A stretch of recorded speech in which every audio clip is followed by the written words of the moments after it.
اب تھوڑا قانون کے حساب سے ہم سمجھ لیتے ہیں کہ شناخت پریڈ کا طریقہ کار کیا ہوگا۔ شناخت پریڈ جیسے ہی پولیس کوئی ایسے ملزمان کو گرفتار کرے گی جن کی شناخت کروانا مطلوب ہوگا اور وہ کسی ایسے مقدمے میں مطلوب ہوں گے جس میں نامعلوم ملزمان کے خلاف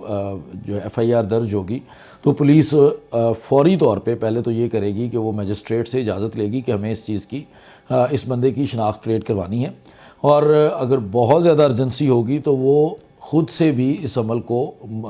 عمل کر سکتے ہیں، خود سے بھی اس شناخت پریڈ کو مکمل کر سکتے ہیں۔ اور اس میں جو سب سے ضروری چیز، جیسے میں نے آپ کو پہلے کہا کہ ملزمان کے بھی حقوق ہوتے ہیں، تو پولیس کی یہ ذمہ داری ہے کہ وہ اس بندے کی شناخت کو جب تک شناخت پریڈ ہو نہیں جاتی اس کو محفوظ رکھے گی، یا اس بندے کو اس طرح سے کور کر کے رکھے گی۔ اگر وہ کہیں کورٹ میں پیش کر رہا ہے تو اس کے چہرے پہ، جیسے آپ نے اکثر مقدمات میں ٹی وی میں دیکھا ہوگا کہ کسی بندے کو عدالت میں پیش کرنے کے لیے لے کے جایا جا رہا ہے اور وہ بندے کا چہرہ جو ہے نا اس کو کور کیا جاتا ہے ماسک سے، کیونکہ ان کی شناخت پریڈ ابھی ہونی ہے، ابھی وہ بندہ اس کیس میں ملزم ہے بھی یا نہیں، اس چیز کا تعین ابھی ہونا ہے، تو اس کو بڑے محفوظ طریقے سے عدالت تک لے کے جایا جائے گا۔ اس کی شناخت کو ایسے ہی مدعی یا گواہان کو پہلے نہیں دکھایا جائے گا۔ اچھا، اس کے بعد یہ ہے کہ جب اجازت ہو گئی یا انہوں نے خود سے وہ ڈیسائیڈ کر لیا تو ان بندوں کو بلایا جائے گا، اور ان بندوں کے سامنے اس اکیلے بندے کو کھڑا نہیں کرنا جو ملزم ہے، جو سسپیکٹ ہے، جو آپ کا ہو سکتا ہے ملزم ہے جس کو ہم کہہ رہے ہیں، وہ بندے کو اکیلے کھڑا نہیں کرنا۔ جس قد و قامت کا، جس شناخت کا وہ بندہ ہے، اسی شناخت کی 9 سے 10 ڈمیز کو ارینج کرنا ہے۔ ڈمیز اسی طرح کے لوگ ہوں گے، اسی طرح کی شناخت کے لوگ ہوں گے، ان لوگوں کو اسی قد و قامت کے ہوں گے، اسی رنگ کے ہوں گے، ان کے اگر کوئی کسی کی داڑھی ہے تو داڑھی والے لوگ ہوں گے، اگر کوئی صرف مونچھوں والا ہے تو مونچھوں والے لوگ ہوں گے، اگر کلین شیو ہے تو وہ کلین شیو لوگ ہوں گے۔ اس کے علاوہ ان لوگوں کو ان کے اگر کوئی چوٹ لگی ہے، کوئی زخمی ہے، تو اسی طرح کی فرضی جو ہے نا وہ بینڈیج وغیرہ کر کے جو ڈمیز ہوں گی ان کو بھی کھڑا کیا جائے گا۔ اب جب ان لوگوں کو کھڑا کیا جائے گا تو ملزم کو ایک اور رائٹ دیا جاتا ہے کہ ہم تو آپ کو یہاں کھڑا کر رہے ہیں، لیکن آپ اگر اپنی لائن میں، اس پوری لائن میں اپنی ترتیب بدلنا چاہتے ہیں تاکہ آپ کو کوئی شبہ نہ رہے کہ کسی نے مدعی کو بتا دیا ہو کہ میں اتنے نمبر پہ کھڑا ہوں لائن میں، تو آپ اپنی مرضی سے جگہ بدل سکتے۔ اس بندے کو اس کی مرضی سے اس لائن کے اندر کھڑا کر دیا جاتا ہے، اور اگر ایک مدعی ہے، گواہان ہے، تو ہر بندے کو الگ الگ لایا جاتا ہے۔ وہ آ کے اس کو کہا جاتا ہے کہ آپ اس کو شناخت کریں۔ جب وہ شناخت کر لیتا ہے تو اس سے پھر یہ پوچھا جاتا ہے کہ اب آپ یہ بتائیں کہ اس بندے نے کیا کیا تھا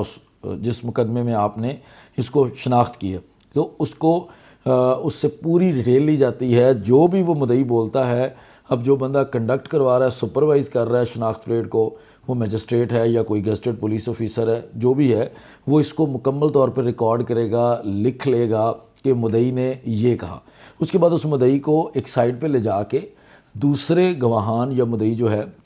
اس کے سامنے نہیں کیا جائے گا جب تک کہ وہ اپنی شناخت اپنی حد تک کی نہیں کر لیتے۔ اس کو ایک سائڈ پہ کر دیا جائے گا، اب دوسرے بندے کو شناخت کروایا جائے گا۔ اسی طرح سب لوگوں کی شناخت ہو جانے کے بعد وہ ایک پرفارما جو ہے وہ فل ہو جائے گا، اور اس پرفارمے کو پھر آپ اس کے مطابق کورٹ کے اندر وہ اپنا کیس سبمٹ کر دے گی، جو بھی لا انفورسمنٹ ایجنسی ہوگی اس وقت۔ اب جو اس میں جو لاجک کیا تھی کہ کس وجہ سے کہا جاتا ہے کہ میجسٹریٹ ہی سپروائز کرے، میجسٹریٹ کو ہی جانا چاہیے۔ سپریم کورٹ نے بھی 2019 میں ایک ایسا کیس سپریم کورٹ کے سامنے آیا جو فارمر چیف جسٹس تھے آصف سعید کھوسہ صاحب ان کے سامنے، جس میں شناخت پریڈ میں ایک سے زیادہ ملزمان تھے اور ان ملزمان کو اکٹھا کھڑا کر کے ان کی شناخت کروا دی گئی۔ تو اس کے بعد جب وہ جو اسپیشل جوڈیشل میجسٹریٹ جنہوں نے وہ سپروائز کی تھی ان کو بلایا گیا تو پتہ چلا کہ وہ بندہ لا نوئنگ نہیں تھا، وہ لا گریجویٹ نہیں تھا، اس کے پاس قانون کی ڈگری نہیں تھی، وہ ایک PMS آفیسر تھا اور اس کو میجسٹریٹ کا چارج مل گیا تھا، اور اس نے جا کے شناخت پریڈ کا عمل جو ہے وہ مکمل کر دیا، اور اس میں بے تحاشا کوتاہیاں ہو گئیں اس سے، جس کی وجہ سے وہ سارا کیس جو ہے وہ کمزور ہو گیا، اور سپریم کورٹ کو پھر اسی کیس کے دوران کچھ گائیڈ لائنز ایشو کرنا پڑی، جس میں سپریم کورٹ نے بھی کہا کہ ایک تو فوری طور پر آپ کروائیں، جیسے ہی بندہ کو ملزم پکڑا جاتا ہے فوری طور پر اس کی شناخت پریڈ کروائیں، اور دوسرا اس کو بڑا محفوظ کر کے کروائیں۔ تیسرا، جب ایک سے زیادہ ملزمان ہوں تو ملزمان کی الگ الگ شناخت پریڈ کروائیں، یہ نہیں کہ 3 ملزمان ہیں تو 30 ڈمیز کھڑی کر کے ان کے ساتھ کھڑا کر دے، ایسے نہیں کرنا. یہ ایک ملزم کی الگ، پھر دوسرے ملزم کی الگ، اور تیسرے ملزم کی الگ. پھر مدعی اور گواہان کو بڑا اسٹرکٹلی یہ کہا گیا کہ ان کو علیحدہ علیحدہ شناخت کروائیں، کہیں اکٹھے شناخت نہ کروا دیں یا ان کو ایک دوسرے کے ساتھ ملنے کا موقع نہ دے دیں کہ وہ بندے کو پہچان بتا دے. اس ساری چیز کو پھر آنریبل سپریم کورٹ نے کہا کہ ان کو تمام جو رجسٹرار ہیں ہائی کورٹ کے، ان کے تھرو ہر جگہ پہ بھجوایا جائے، تمام ججز کو بھجوایا جائے، تمام جو میجسٹریٹس ہیں جن کو یہ اس طرح کی ڈیوٹی دی جاتی ہے وہ جا کے کریں. اب دوسری چیز کہ میجسٹریٹ کے علاوہ دوسرے بھی کر سکتے ہیں، تو آپ کا جو پولیس رولز 1934 جو بیسیکلی یہ پروسیجر ہے جو پولیس کو ذمہ داری دی گئی ان رولز کے تحت، اس میں جو اس کا چیپٹر 26 ہے، اس کا پوائنٹ 32 بڑا کلیئر ہے کہ وہ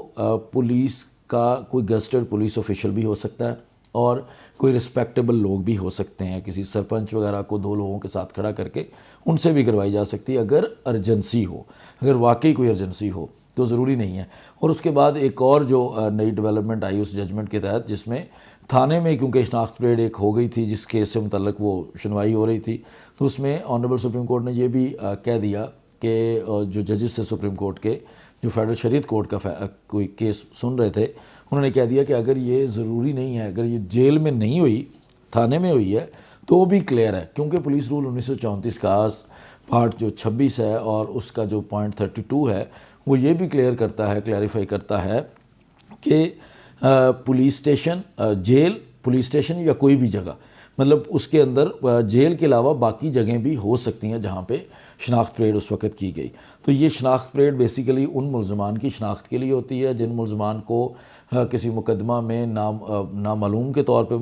نامعلوم کے طور پر ملوث کیا جاتا ہے، اور ان کی پہچان کے لیے بعد میں جب کوئی پکڑا جاتا ہے تو شناخت پریڈ کے عمل کے ذریعے ان کو کیس کے اندر نامزد کیا جاتا ہے. تو یہ بڑا بریفلی سا جو ہم نے شناخت پریڈ کو سمجھا. اس کا قانون میں دوبارہ ریپیٹ کر دیتا ہوں. آپ کا آرٹیکل 22 ہے قانون شہادت، جس کے تحت ہماری شہادت ہوتی ہے، ایویڈنس ہوتی ہے کیسز میں. اس کے بعد آپ کا جو ہائی کورٹ ہے،